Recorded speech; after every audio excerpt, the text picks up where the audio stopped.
Buen vivir, ese es el espacio que inicia en este momento. Todos los días, tenemos más de un año en eso, desde marzo del año pasado. Estamos dando una palabra de orientación para vivir mejor. Hoy tenemos un tema controversial en la iglesia. Las mujeres pueden hablar. Ese es el tema que te propongo hoy. Las mujeres pueden hablar. En la Iglesia Católica y en las iglesias protestantes calvinistas, las mujeres no pueden hablar. Es sabido que en la Iglesia Católica la misa siempre la va a ofrecer un hombre, porque las mujeres no pueden hablar. Y el correlato de eso en la iglesia protestante son las iglesias calvinistas, un sector importante del protestantismo, donde el ministerio pastoral está reservado para hombres. Yo quisiera hoy abrir la Biblia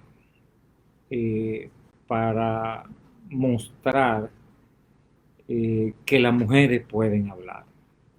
O sea, que no es posible hacer un estudio bíblico imparcial y restringir a las mujeres de la palabra en la iglesia. Mira, el primer punto que sugiero observar es lo que pasó en Pentecostés.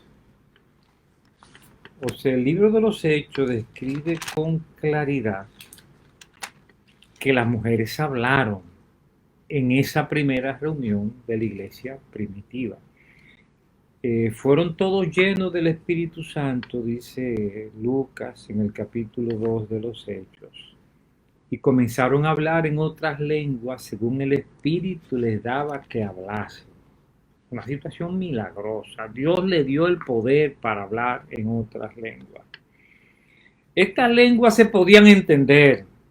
Hay otra lengua que nadie entiende, eso es otra cosa. Estas lenguas de Pentecostés se podían entender. Por eso dice que la gente que estaba allí, ¿cómo pues les oímos hablar cada uno en nuestra lengua en la que hemos nacido? Cretenses y árabes y todos les oímos hablar en nuestra lengua las maravillas de Dios. Eso pasó en Pentecostés. Ahora, cuando se llama ese alboroto, Pedro toma la palabra con los 11 al lado, un magnífico ejemplo de trabajo en equipo. Uno tenía que hablar y Pedro era el líder del grupo, primero entre iguales.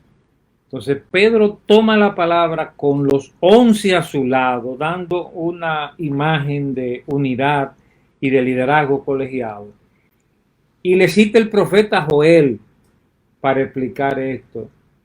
Esto es lo dicho por el profeta Joel, dice en el capítulo 2, verso 16. Y en los postreros días, dice Dios, derramaré de mi espíritu sobre toda carne, y vuestros hijos y vuestras hijas profetizarán. Ahí está la explicación. Pues en esta reunión que se vio en Pentecostés, el capítulo 1 explica que ahí estaban los apóstoles y ahí estaban las mujeres, el equipo de mujeres. Y entonces todas esas personas participaron en esta celebración de Pentecostés. Y vuestros hijos y vuestras hijas, un perfecto lenguaje no sexista, o sea, identificando que los hombres y las mujeres profetizarán. Pedro dice, eso se está cumpliendo. Y más adelante dice, y de cierto sobre mis siervos y sobre mis siervas. Ven ahí de nuevo el lenguaje no sexista utilizado por el Espíritu Santo para explicar que en Pentecostés las mujeres participaron en el uso de la palabra. Entonces, una conclusión clara es, si las mujeres hablaron en Pentecostés, deben hablar en las reuniones de la iglesia. Usted no puede prohibir en las reuniones de la iglesia lo que sucedió en Pentecostés. Si algún versículo parece contradecir esto, hay que revisar ese versículo. porque no puede decir lo contrario de lo que pasó en Pentecostés. Además, más adelante en las epístolas, se dice con mucha claridad que las mujeres profetizaban, o sea, que no fue algo accidental. En 1 Corintios capítulo 11, toda mujer que ora o profetiza con la cabeza descubierta, ora o profetiza. O sea que las mujeres oraban y las mujeres profetizaban.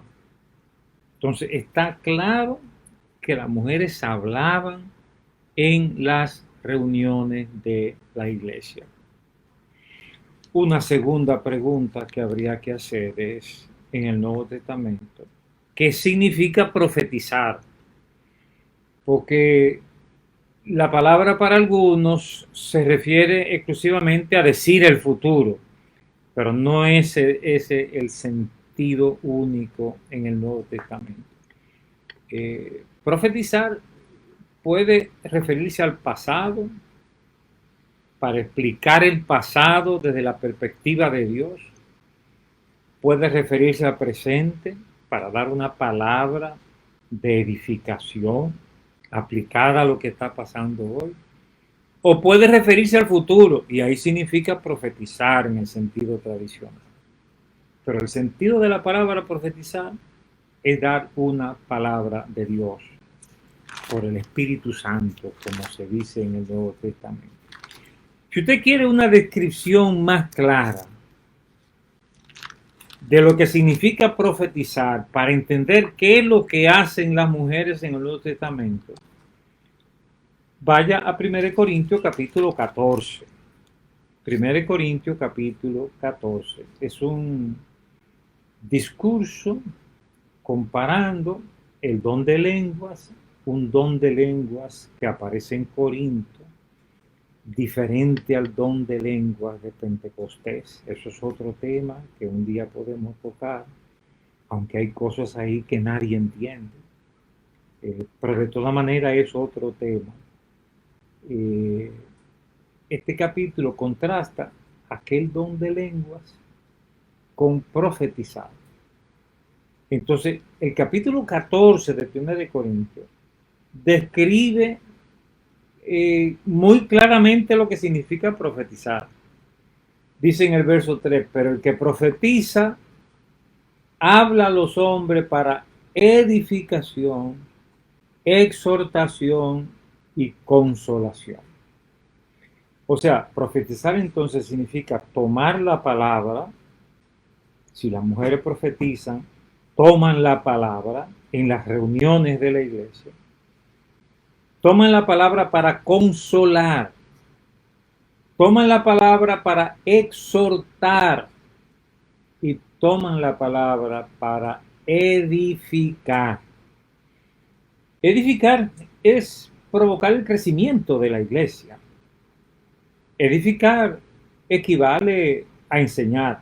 Miren, el resto del capítulo muestra esta idea con claridad. En el verso 9, profetizar se relaciona con una palabra bien comprensible.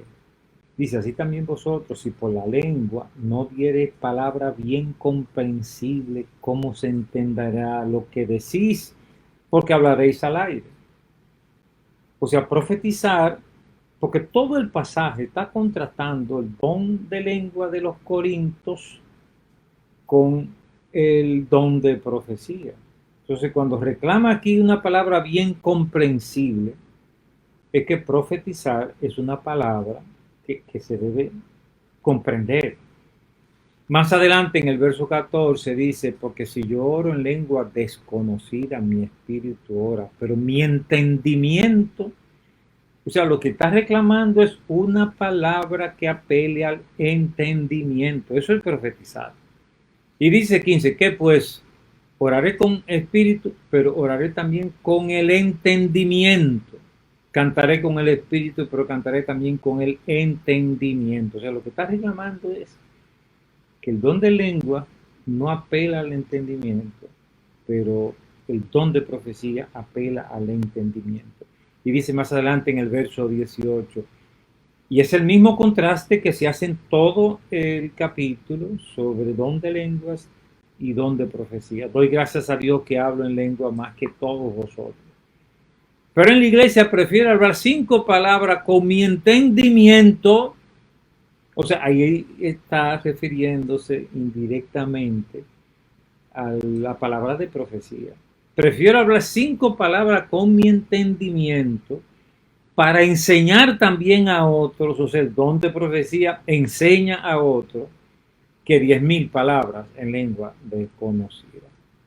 Y todavía más adelante dice en el verso 23, si pues toda la iglesia se reúne en un solo lugar y todos hablan en lenguas y entran indoctos o incrédulos, ¿no dirán que estáis locos?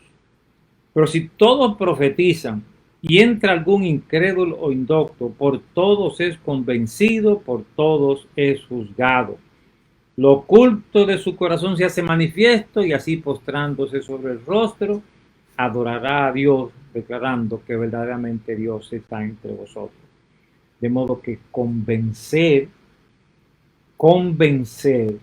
es una palabra del que profetiza. O sea, en todo esto se nos está diciendo con bastante claridad eh, que profetizar implica eh, edificar, que es lo mismo que enseñar, exhortar y consolar. De modo que si en Pentecostés las mujeres profetizaban, las mujeres hablaban para edificar, hablaban para exhortar y hablaban para consolar. Entonces, las mujeres pueden hablar. Ahora, se han buscado algunos argumentos indirectos para negar esto. Un pasaje que algunos han usado y que ya no se usa en realidad. Se usó mucho antes, pero ya no se usa. O sea, yo no creo que nadie esté usando, pero antes se usaba y se decía, en 1 Timoteo capítulo 2:8 dice, quiero pues que los hombres oren en todo lugar, levantando manos santas sin ira ni contienda. Asimismo que las mujeres, ta. Entonces algunos salen y dicen, bueno, son los hombres. Pero macho, es que ahí dice los hombres, pero no están negando que las mujeres lo hagan. En otro pasaje dice que los hombres lo hacen. En este pasaje se están contrastando dos cosas, que los hombres caen en contiendas de ira y las mujeres caen en vestirse de manera vanidosa. Y entonces este pasaje nos está diciendo que al presentarse en las reuniones, los hombres se visten la ira y las mujeres se visten la ropa vanidosa, pero no está diciendo que las mujeres no pueden orar. Además de que otro versículo dice con mucha claridad. Y asimismo, cuando se busca en el mismo 1 de Timoteo, ahí están los requisitos de los obispos. Entonces algunos van a decir, bueno, fíjense que dice los obispos. Entonces no dice las obispas. O sea que no pueden. No, la Biblia no se estudia. Ningún libro se estudia de esa manera. O sea, usted tiene que ver el contexto y las razones. Y usted va a encontrar que en el Nuevo Testamento realmente la iglesia estaba haciendo algo revolucionario. Y es que estaba dando participación a la mujer, cosa que no se hacía en la sociedad griega, ni en la romana, ni en las sociedades antiguas. Las mujeres iban al gineceo, pero no iban al otro sitio para alfabetizarse, aprender arte y todas las demás cosas. Pero en la iglesia, las mujeres están eso fue un ejemplo que nos dio Jesucristo, de instruir a las mujeres como instruyó a los hombres. Y formó sus 12 apóstoles, pero también formó un equipo de mujeres. Formó un equipo de mujeres que la acompañaban en algunas tareas. Obviamente, interpreto yo que en aquellas condiciones no era posible que las mujeres andaran cogiendo monte como los hombres para ser parte del equipo de los 12 apóstoles. Bueno, entonces algunos van a hacer inferencia de estos pasajes para de ahí negar que la mujer pueda participar. Hay dos pasajes especialmente que se han mal leído. Yo admito que estos pasajes tienen una apariencia de contradicción con todo lo que estamos diciendo. Y es en 1 Corintios capítulo 14, cuando dice, vuestras mujeres callen en las congregaciones. Entonces ahí algunos van a entender eso literalmente, que las mujeres se pongan un zipper en la boca. Pero cuando usted va al contexto, usted llega a la conclusión de que es el bochinche que se está contradiciendo aquí. No es que hablen, porque antes, en el capítulo 11 de Primera de Corintios, la misma epístola, Pablo dice, toda mujer que ora o profetiza, o sea, que oran y profetizaban en Pentecostés. Entonces aquí no puede estarle diciendo que se callen, que dejen el bochinche, porque estas mujeres no acostumbradas a conversatorios de ideas, cuando estaban en las reuniones, comenzaban a cuchichear. Que por mí no, eso no puede ser así. Tiene que haber respeto. Si no entienden algo, que pregunten en casa a sus maridos. Eso es lo que significa este pasaje. Porque de lo contrario estaría contradiciendo lo que pasó en Pentecostés y lo que dice la misma epístola en el capítulo 11. Y el otro pasaje que se ha utilizado también en el sentido de restringir la participación de la mujer, y es el más importante, que se encuentra en 1 Timoteo capítulo 2, donde dice lo siguiente: la mujer aprenda en silencio con toda sujeción. Pero cuando usted se va al texto en griego, usted descubre que la palabra que aquí se traduce en silencio, en todos los otros casos que se usa en el Nuevo Testamento, se usa como reposo, sosiego, tranquilidad. Por ejemplo, en el mismo capítulo 2 de 1 Timoteo capítulo 2, cuando dice para que vivamos quieta y reposadamente, es la misma palabra que luego se traduce silencio. Si aquí tradujéramos reposadamente, se coge mejor el sentido que Pablo escribió. La mujer aprenda reposadamente. Entonces, el problema que había no es mujeres hablando, sino mujeres hablando de manera belicosa. Entonces Pablo dice, la mujer aprenda reposadamente. En silencio no es la mejor traducción. Esta palabra se traduce silencio. Solamente hay un caso en los Hechos, cuando estaban todos vociferando ahí, y dice, y la multitud cayó. Pero el sentido no es solo silencio, sino que se serenó, se tranquilizó. La mujer aprenda reposadamente. Es el sentido de este versículo. Porque, dice el verso 12, es decir, aprende reposadamente, entonces nos va a explicar qué es lo que está pasando. Porque no permito a la mujer enseñar ni ejercer dominio sobre el hombre. Admito que es un pasaje complejo, pero aquí se produce un juego literario que se llama endiadis, y Pablo está mezclando dos verbos para darnos una idea: enseñar y ejercer dominio sobre el hombre. Esto de ejercer dominio no es solo ejercer autoridad, es usurpar.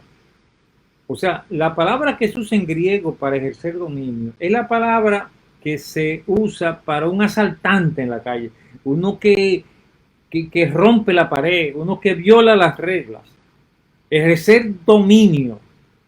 Entonces, el énfasis no está en enseñar, porque eso contradeciría o contradiría lo que hemos visto, que las mujeres profetizan, y profetizar implica enseñar.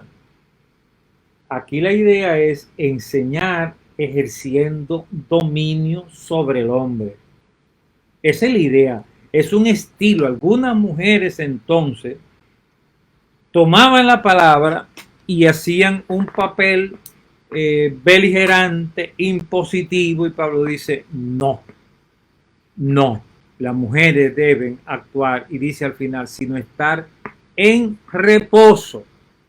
Silencio es una mala traducción. O sea, de modo que este versículo, bien leído, eh, enfrenta a algunas mujeres en Éfeso que estaban asumiendo posesiones que no son válidas ni para hombres ni para mujeres.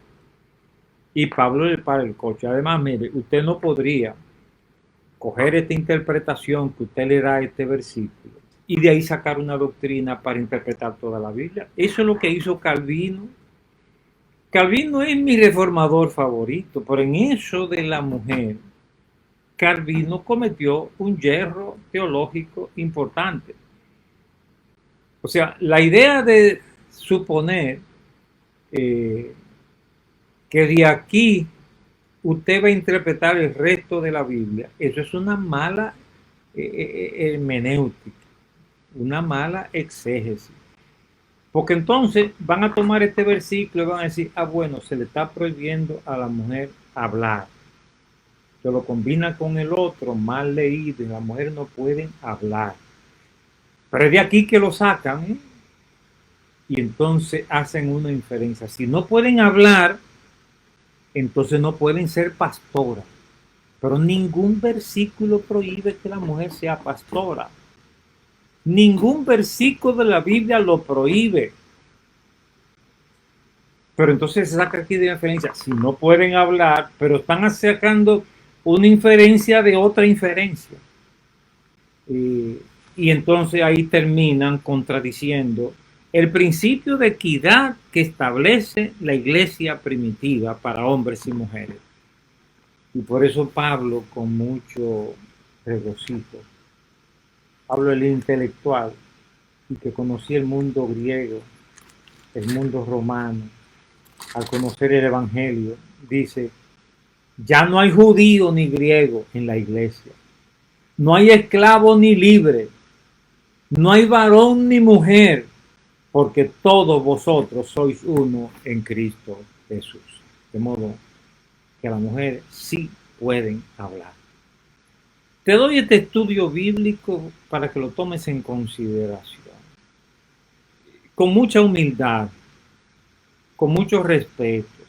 Yo sé que muchos están criados en una tradición contraria a lo que estoy diciendo, pero solamente te pido que considere la palabra que he dicho aquí, que para mí son ciertísimas y que así se ha estado descubriendo, incluso en grupos que antes eran restrictivos. Tengo por aquí un documento de uno de los grupos que más ha promovido la restitución de la mujer, pero ya ellos revisando estos versículos, no, espérate, nos hemos excedido. Las mujeres pueden orar, las mujeres pueden participar. Aunque dicen, lo que no pueden es hacer tal cosa, tomar la predicación central el domingo. Es una mala exégesis, pero por lo menos ya admiten que puede orar, que puede compartir, que puede tener una palabra, aunque la restrinja del culto central. Eso yo creo que no hay base en las escrituras, pero de todas maneras, esa es la manera como algunos están llegando. Y ya me informaron que en la última convención de los bautistas del sur, ahí habían mujeres pastoras. Fue un escándalo. Rick Warren la metió, ¿sí? Porque él está de acuerdo con mujeres pastoras. Y entonces ahí se abrió mujeres pastoras en la iglesia bautista del sur. Con humildad presento esto. Y solo me atrevo a presentarlo porque creo importante que se diga con claridad que la iglesia primitiva practicaba la equidad para hombres y mujeres. y que no había restricción al ministerio. Lo que había era un llamado a respetar el orden en las reuniones y un llamado a las buenas relaciones interpersonales. Este video queda en mi muro, te lo recomiendo para revisarlo en grupos. Pido perdón de rodillas, alguna conciencia que voy a lastimar con esto, pero créanme que sale de un corazón que quiere servir a Cristo y que quiere que la verdad de las escrituras, de la sola escritura, eh, se revele y se manifieste. Bien, mi saludo para Job, para Eduardo, para Mirta, para Rosa, para Juana, Francisco. Aquí dice mujeres casadas o solteras o recasada. Pregunta. No, yo creo lo que he dicho es aplicado a mujeres en general. Mujeres en general. Juana, mi saludo, mi abrazo. Francisco. Ángel, aquí está por allá de Barahona. Excelente enseñanza para edificaciones de cristianos de hoy. Bendiciones. Gracias por su aporte tan importante, dice Inés. Maravilloso, dice Francisco. Aquí me dan un aplauso. Bueno, la piedra me la van a tirar después. Dios le bendiga, dice Eva. Lenimar dice excelente enseñanza. Gracias, bendiciones. Aquí dice Francisco Yerme, las mujeres se encargaban de buscar los recursos. Pero más que los recursos, si usted busca Romanos capítulo 16, usted va a encontrar ahí en la iglesia de Roma equipos de trabajo con una presencia impresionante de mujeres. Ahí usted va a encontrar en ese capítulo 16 de Romanos. Primero, cuando vienen los saludos, lo primero en mencionar es a Febe, porque Febe era la que llevaba la carta a Pablo. Y entonces, si Febe era la que llevaba la carta, eso significa una posición importante, porque ella tenía que pararse en público y presentar la carta de Pablo y leerla y comentarla. Y además, en toda esta lista de saludos de Romanos capítulo 16, la primera que se menciona es Febe. Y después se menciona Priscila y Aquila, que son ella mujer, Priscila, y Aquila hombre. Mencionan primero a Priscila porque tenía un liderazgo más impactante que el de su esposo Aquila. Y ellos, Pablo los llama colaboradores, un término que solo se usa en el Nuevo Testamento para los miembros del equipo apostólico. Y más adelante menciona a Andrónico y a Junias, que son considerados apóstoles. Y menciona muchas mujeres que trabajan entre vosotros. Hombre, si trabajan entre vosotros, sería ridículo pensar que trabajaban buscando recursos, repartiendo recursos. No trabajaban en la edificación de la iglesia. Se administraban, todos los dones se repartían a todos los miembros en la iglesia.